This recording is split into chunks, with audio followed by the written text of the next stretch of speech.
नमस्कार साथियों, मैं अनुमान चौधरी स्वागत करता हूं आपका अपने YouTube चैनल RSC टॉक के इस ऑनलाइन प्लेटफॉर्म पर।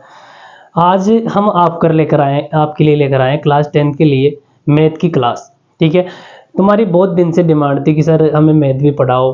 ठीक है, तो मैथ में हमारा ताकि YouTube के माध्यम से हमारा सही हो जाए।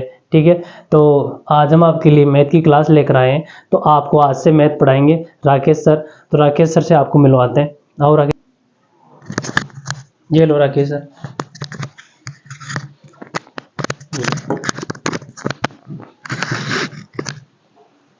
नमस्कार साथियों, आज हम पढ़ेंगे मैथ की पहली प्रश्नावली।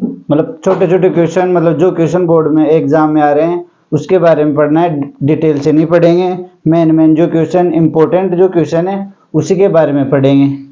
तो हम आज स्टार्ट कर रहे हैं प्रश्नावली 1, वास्तविक संख्या, जो कितने अंक की है? 4 अंक की। तो प्रश्नावली को पढ़ने से पहले कुछ जो परिभाषा है जो अपन को जाननी जरूरी है। तो इधर देखो, प्राकृत संख्या किसे कहते हैं? प्राकृत संख्या वे होती है जो 1 से शुरू होकर अनंत तक जाती है, उसे वो कहते हैं प्राकृत संख्या। जैसे 1, 2, 3, 4, 5, और ये कहाँ तक जा रही है? अनंत तक। ये प्राकृत संख्या है। उसके बाद में दूसरी परिभाषा पूर्ण संख्या। पूर्ण संख्या किसे कहते हैं? वे संख्या जो 0 से शुरू होकर अनंत तक जाती है। जैसे इधर देखो, 0, 1, 2, 3, 4, 5, और ये कहाँ तक जाएगी? अनंत संख्या। प्राकृत संख्या में तो 1 से स्टार्ट हो रही है, और पूर्ण संख्या 0, मतलब पूर्ण यानी पूरी संख्या होनी चाहिए जो 0 से स्टार्ट हो रही है और अनंत तक जा रही है। उसके बाद में तीसरी प्रश्नावली पूर्णांक संख्या। पूर्णांक संख्या किसे कहते हैं? वे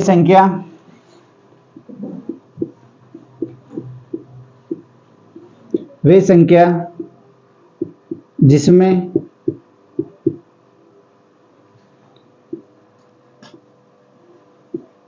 ऋणात्मक,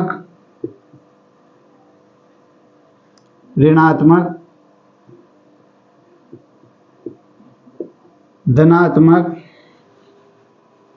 व 0 शून्य शामिल हो, उसे क्या कहेंगे? पूर्णांक संख्या। जैसे यहाँ से ये इधर माइनस इन्फिनेटिव से इधर -3, -2, -1, 0, 1, 2, 3, 4, और ये कहाँ तक जाएगी? अनंत तक। उसे क्या कहेंगे? पूर्णांक संख्या है। उसके बाद में चौथी परिभाषा आती है परिमेय संख्या। परिमेय संख्या किसे कहते हैं? इसमें एक क्वेश्चन भी बनता है छोटे क्वेश्चन को कोई सी भी संख्या दे देगा कि संख्या परिमेय है या अपरिमेय संख्या पूछेगा। अब परिमेय संख्या किसे कहते हैं? वे संख्या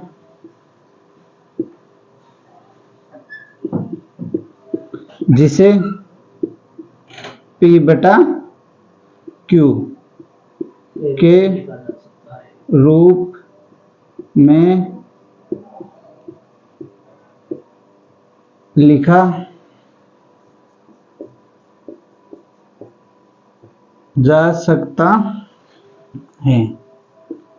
वे संख्या जिसे P/Q के रूप में लिखा जा सकता है, जहां P व Q क्या है? पूर्णांक।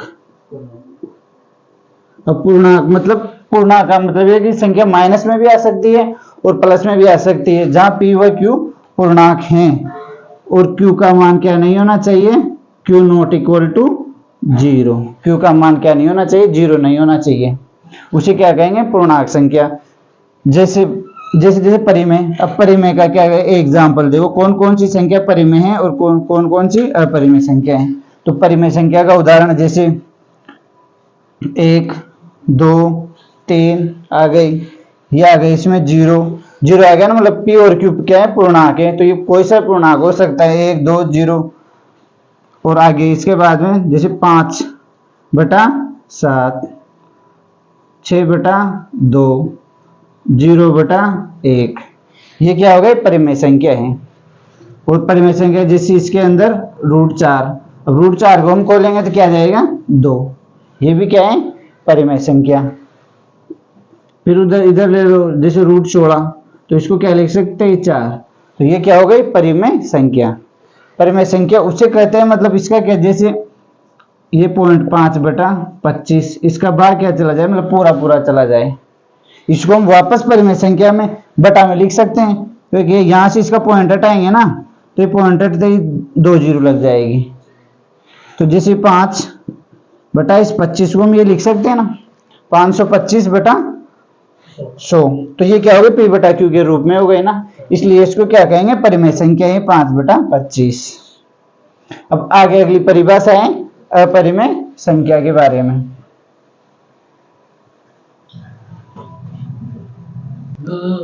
अब अगली संख्या अपरिमेय संख्या किसे कहते हैं?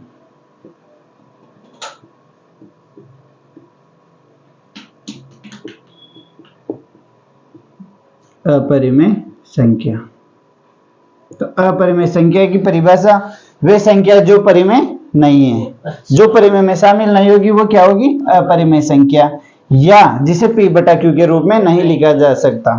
तो देखो अपरिमेय संख्या किसे कहते हैं?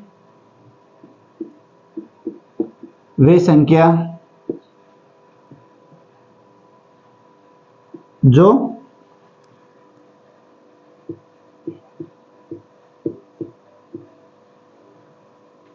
परिमेय नहीं हो, वे संख्या जो परिमेय संख्या नहीं हो उसको क्या कहेंगे? अपरिमेय संख्या। जो परिमेय में शामिल नहीं होगी वो किस में होगी? अपरिमेय में, या जिसे पी बटा क्यू के रूप में लिखा जा, जिसे पी बटा क्यू के रूप में नहीं लिखा जा सकता।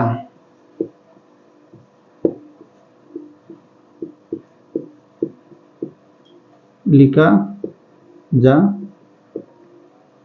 सकता, उसे क्या कहेंगे? अपरिमेय संख्या। अब देखो इसका एग्जाम्पल, अपरिमेय संख्या का एग्जाम्पल कौन कौन से होंगे? अपरिमेय संख्या के एग्जाम्पल होंगे जैसे 5 बटा 0, क्योंकि परिमेय संख्या में लिखा था कि क्यू का मान 0 नहीं होना चाहिए, तो इसका मान क्या हो गया? 0 हो गया। ये 0 नीचे 0 आ गया, तो इसका मतलब क्या होता है? ये होता है अनंत, जैसे 0 लगता है, अपरिभाषित है ये मान। ये क्या है? अपरिभाषित है, ये मान क्या नहीं है? परिभाषित नहीं है। उसके बाद में जैसे √2, ये भी क्या हो गई? अपरिमेय संख्या हो गई। उसके बाद में पाई, जो पाई आता है ना, ये भी क्या है? अपरिमेय संख्या में शामिल होती है। क्यों? क्योंकि इसका मान 3.14 चलता ही रहता है, आगे इसका मान 3.14 ही चलता रहता है। इसका जो भाग है ना पॉइंट के बाद, दशमलव के बाद, वो क्या नहीं है? शांत नहीं है। जो परिमेय में जो 22 बटा 7 होता है ना इसका मान, ये तो किस में शामिल है? ये तो परिमेय में है, क्योंकि जो 22 बटा 7 है ना, इसका एग्जैक्ट मान नहीं है, मतलब लगभग मान होता है 22 बटा 7, इसलिए ये तो 22 बटा 7 तो आ जाता है परिमेय में। और जो मैंने पाई है ना, पाई, ये किस में आता है? अपरिमेय में आता है। उसके बाद में जैसे ये अपरिमेय में शामिल है √5, ये ले लो, 5 + 2 √3, ये क्या है? अपरिमेय में संख्या में शामिल है। 2022 और 23 में क्वेश्चन आ रखा है इस पर संख्या डायरेक्ट कोई सी भी संख्या दे देगा कि ये संख्या परिमेय है या अपरिमेय है। संख्या देगा और अपन को पहचानना है। कैसे पहचान? जैसे रूट में कोई सी भी संख्या आ जाए ये जिसका क्या नहीं हो? पूरी नहीं हो, वर्ग नहीं हो, तो वो किस में शामिल होगी? अपरिमेय संख्या में शामिल होगी। जैसे 23 में इसका एक क्वेश्चन आ रखा था, तो वो मैं बोर्ड पे लिखता हूँ 23 का कौन सा क्वेश्चन था, तो आपको पता चल जाएगा कि कैसे ये पूछ रहे। नीचे वाले को मिटा देता हूं।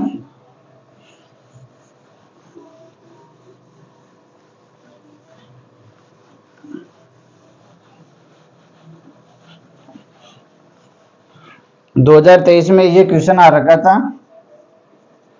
2023 अब हम पढ़ रहे 2023 में जो क्वेश्चन आ रखा है कि हमें पता लगाना है कि ये संख्या अपरिमेय है या परिमेय है। तो जैसे ये क्वेश्चन था 2023 में एक क्वेश्चन आ रखा था 3 + 2 √5। ये क्वेश्चन था, ऐसे था ये 1, फिर रिक्त स्थान हुआ था और बाद में था कि कौन सी संख्या है, संख्या है। इधर था अपरिमेय और परिमेय।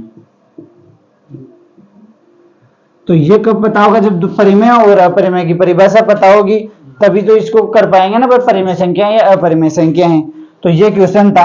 अब हमें क्या करना है कि ये अपरिमेय है या परिमेय, यहाँ रिक्त स्थान भरना है। तो अब ये क्या होगी? ये संख्या क्या होगी? अपरिमेय संख्या होगी।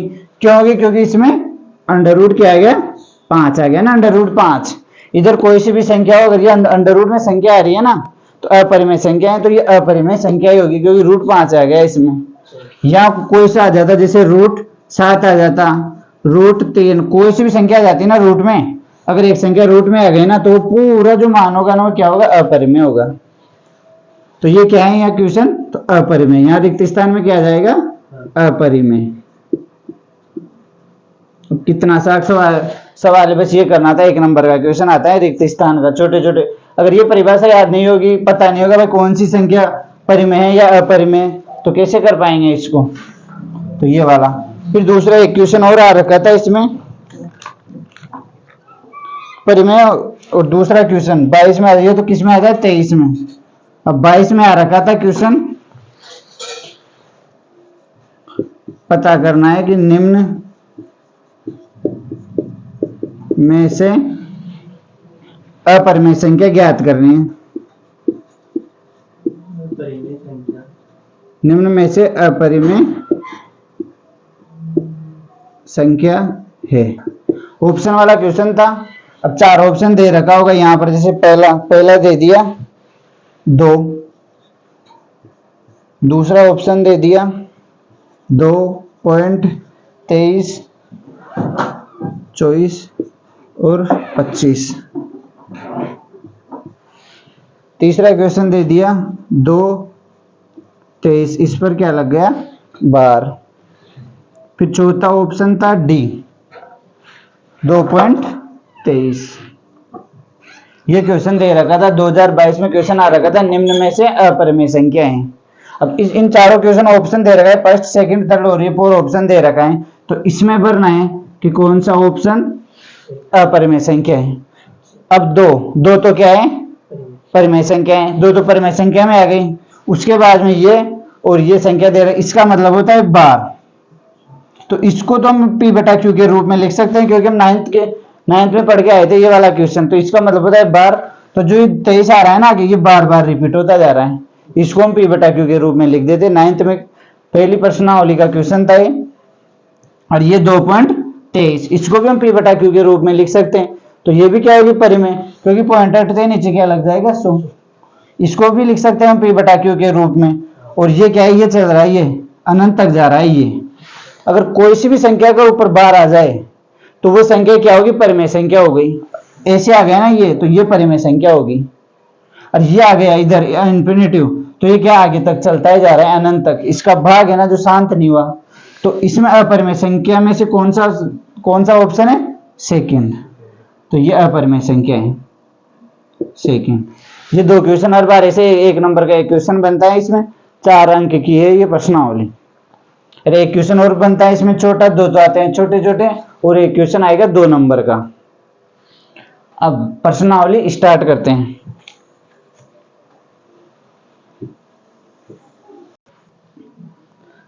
अब इधर देखो प्रश्नावली 1.1 का पहला क्वेश्चन है, निम्नलिखित संख्याओं को अभाज्य गुणनखंडों के गुणनफल के रूप में व्यक्त कीजिए। अभाज्य गुणनखंड के गुणनफलों के रूप में व्यक्त कीजिए। तो पहला क्वेश्चन का इसमें पहला दे रखा है, फर्स्ट क्वेश्चन 140। अब 140 के गुणनखंडों, अभाज्य गुणनखंड के गुणनफल के रूप में व्यक्त करना है। पहले तो हमें निकालना है इसकी गुणनखंड। कैसे कैसे गुणनखंड होते हैं, फिर इसको उसमें गुणनफल के रूप में व्यक्त करना है। देख कैसे निकालते हैं, इधर 140 के गुणनखंड ऐसे करना यहाँ से, तो इसमें भाग देना है छोटी से छोटी संख्या का पल, इसके टुकड़े करना है 140 के कौन कौन से गुणनखंड हो रहे हैं। तो ये सबसे पहले छोटी से छोटी संख्या का भाग देना है, तो छोटी से छोटी संख्या है 2, तो 2 का भाग जाएगा इसमें देंगे ना डायरेक्ट 2 7, और फिर आ गए 0, फिर 2 का जब तक 2 का भाग जा रहा है ना तब तक 2 का देना है, फिर अगली संख्या का भाग देना है, और जब तक देना है लास्ट में 1 नहीं आ जाए। अब आगे 2 का कितने बार गया, 35 बार। फिर अब 2 का नहीं जा रहा, तो 2 का नहीं जा रहा तो भाग किसका देंगे आगे, 3 का, तो इसमें 3 का जा रहा है, 3 का भाग नहीं जा रहा, तो 3 का नहीं जा रहा 4 का देंगे, 4 का नहीं जा रहा फिर देंगे 5 का, तो इसमें भाग जा रहा है 5 का, कितनी बार गया, 7 बार। अब किसका भाग देंगे, 7 का, तो ये 7 1। अब इसको क्या है, इसके गुणनफल के गुणनखंड, अब 140 के गुणनखंड क्या हो गए, अभाज्य गुणनखंड। अभाज्य गुणनखंड मतलब अभाज्य संख्या, जैसे 2 अभाज्य संख्या है 5 और 7, तो इसको क्या करते हैं, ऐसे कैसे जो ये संख्या है ना इधर वाली, तो इसको यहाँ लिख दो 140 के आगे 2 इंटू 2 इंटू 5 इंटू 7, तो इसको लिख दिए गुणनफल के रूप में। ऐसे करना है, इसको साइड में कर लेना और ऐसे कैसे गुणनखंड लिख देना। तो इसको जैसे ये हो गई 2 की घात, यहाँ कितनी बार है 2, तो 2 की घात 2 इंटू 5 इंटू 7, ये हो गए 140 के अभाज्य गुणनखंड के गुणनफल के रूप में। ऐसे करना है। इसके बाद जैसे अगला क्वेश्चन अगला दे रखा है 156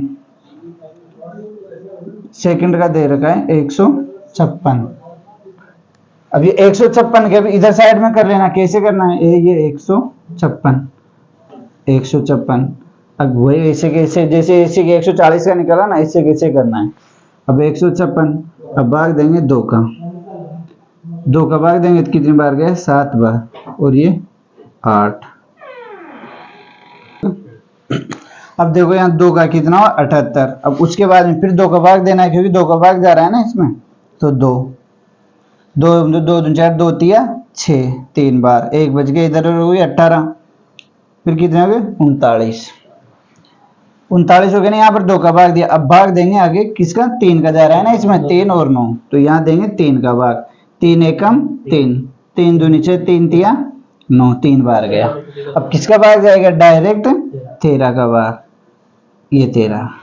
अब ऐसे कैसे यहाँ लिख दो 156 के आगे लिख दो अब इनको 2 इंटू 2 3 इंटू 13, तो ये हो गई 2 की घात 2 इंटू 3 इंटू 13।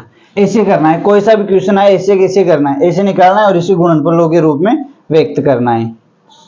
अब इसका तीसरा और चौथा एक क्वेश्चन ये दे रखा है डायरेक्ट, चौथा क्वेश्चन करवा देता हूं मैं। ऐसे कैसे, बस यही तरीका है। अब इसका चौथा दे रखा है 5 0 0 और 5।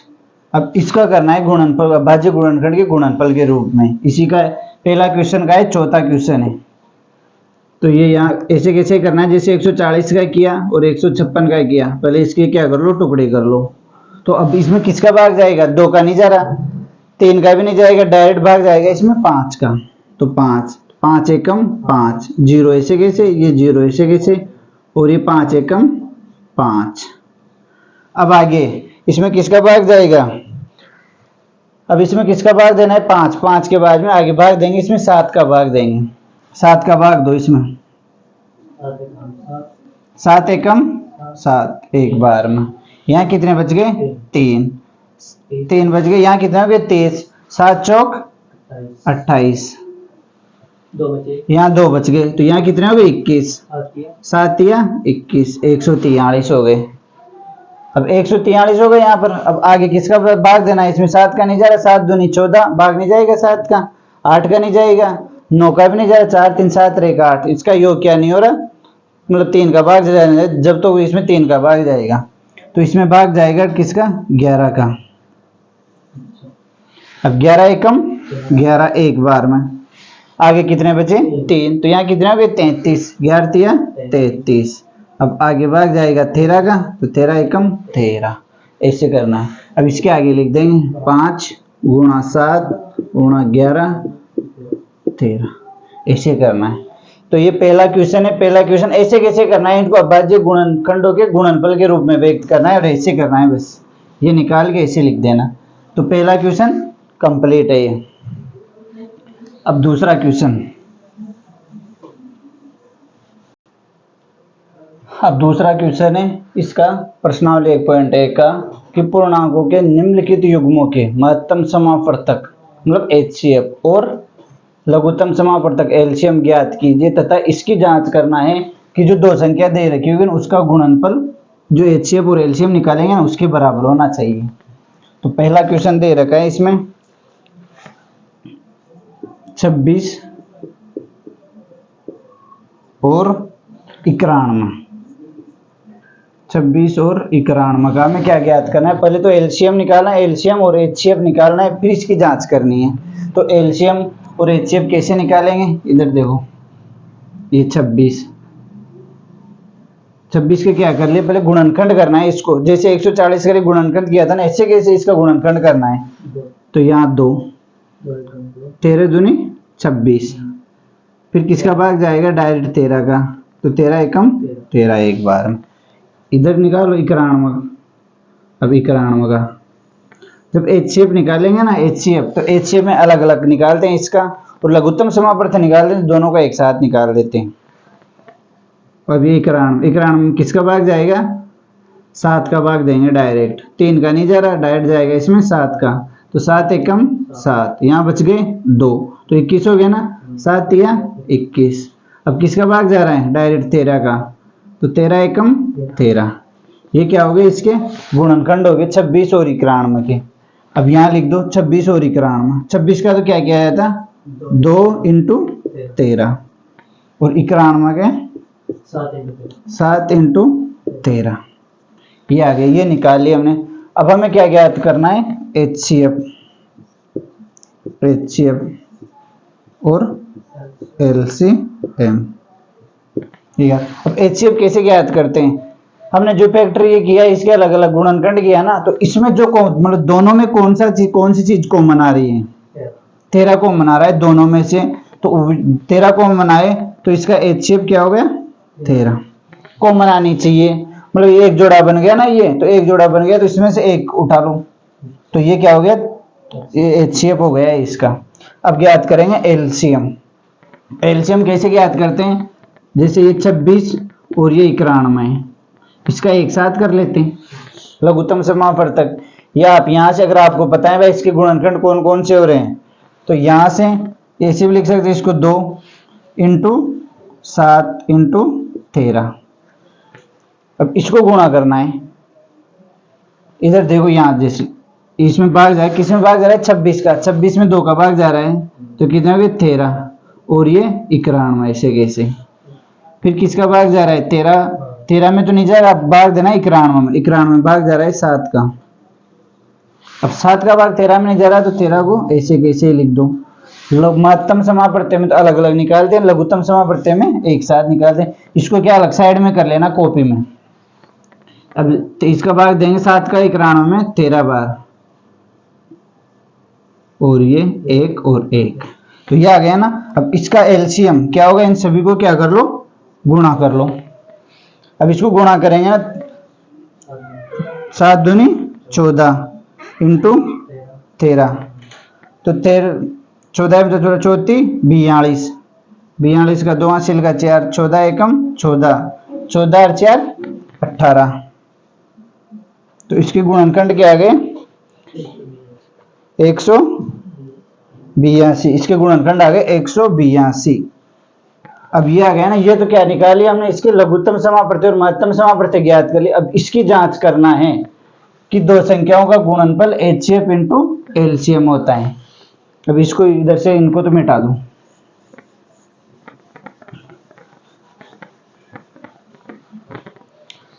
अब क्या दे रखा है हमें, दो संख्याओं का गुणनफल, इसको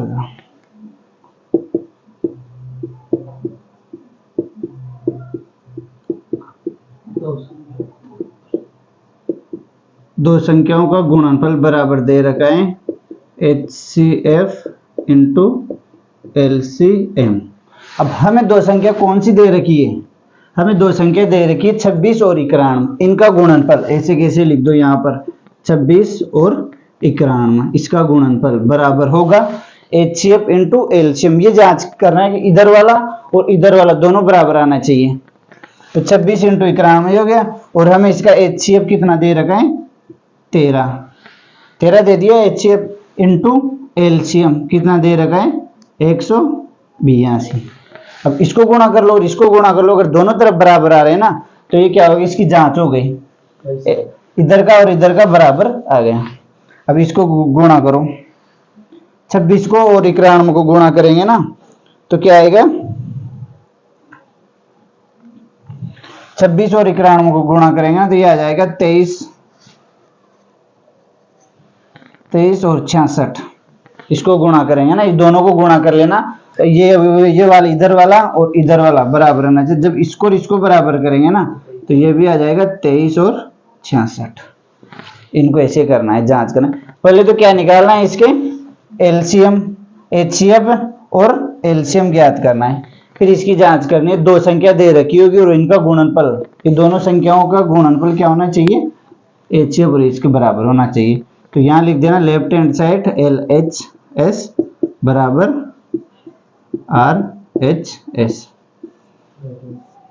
क्योंकि ये क्वेश्चन डायरेक्ट अगर कुछ नहीं होगा तो ये सूत्र है ना, ये दो संख्याओं का गुणनफल हमें क्या करना है, याद करना है। ये सूत्र को दो संख्याओं का गुणनफल दे देगा और इसमें से एक संख्या कोई सी भी दे देगा, या तो HCF देगा या LCM देगा। भाई दोनों संख्याओं का HCF 5 है तो हमें ज्ञात करवाएगा LCM, तो LCM ज्ञात करवाएगा ना तो दो संख्याओं का गुणनफल दे रखा होगा, ऐसे जैसे 26 और 91 दे दिया दो संख्याओं का गुणनफल, तो HCF को जैसे 5 दे दिया तो दो संख्याओं का गुणनफल बटा 5, तो LCM ज्ञात करें। डायरेक्ट भी निकलवा सकता है। जैसे अगला क्वेश्चन करेंगे। अब ये क्वेश्चन ऐसे कैसे करना,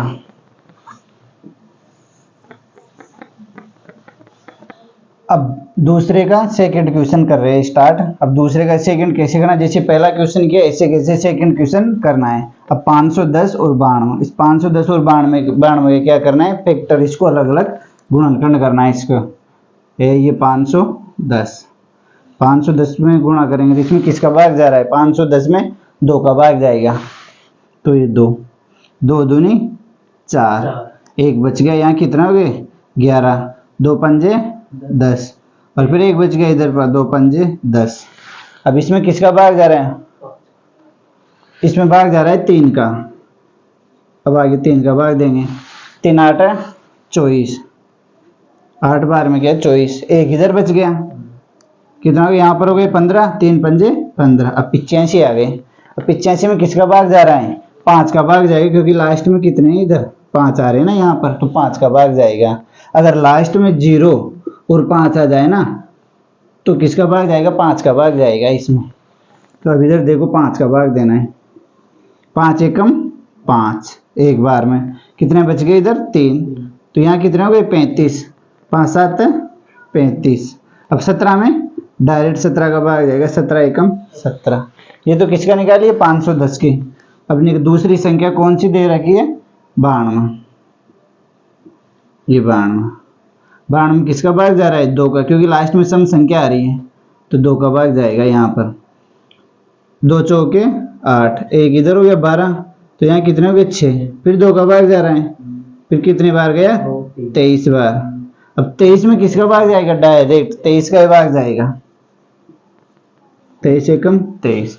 अब यहाँ लिख दो ऐसे कैसे, 510 के गुणनखंड 2 इंटू 3 इंटू 5 इंटू 17, उसके बाद में 92 गए 2 इंटू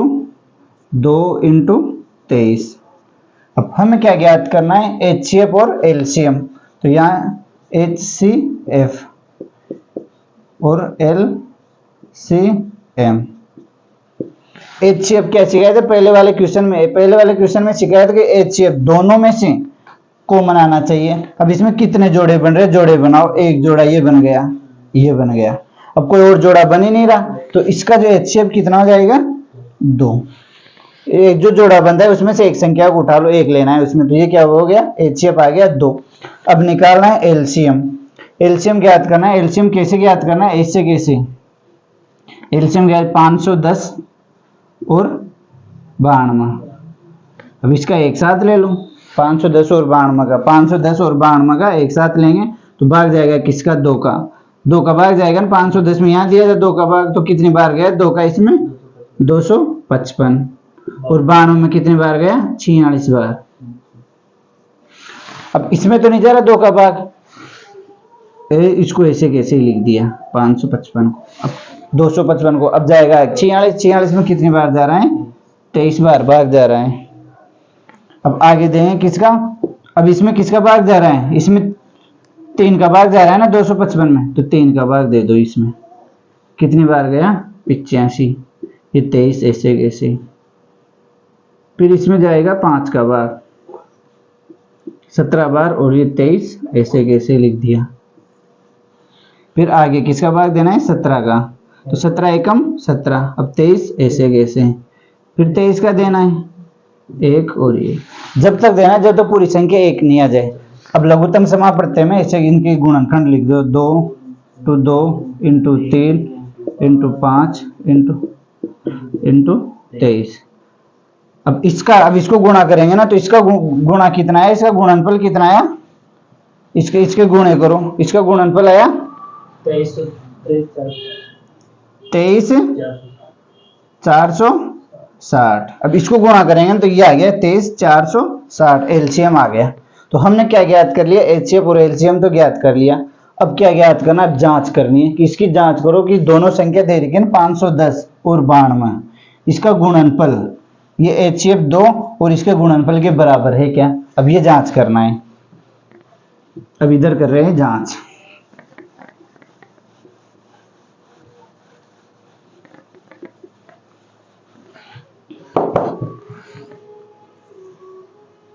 इधर जांच करेंगे दो संख्याओं का गुणा,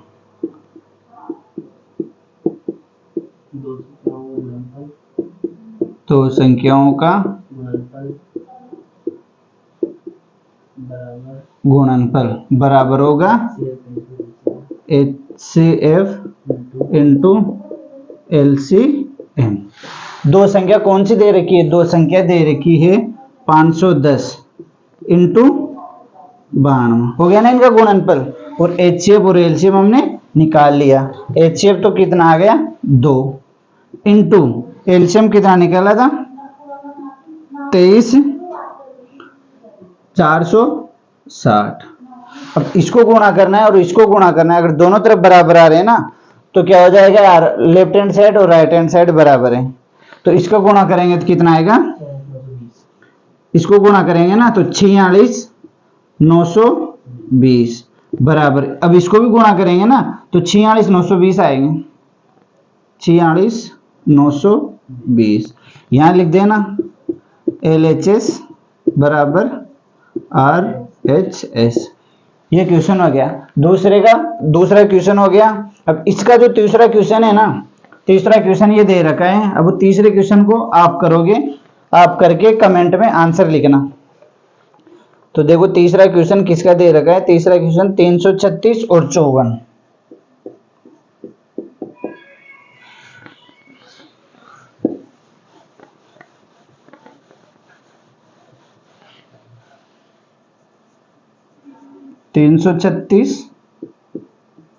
और 54।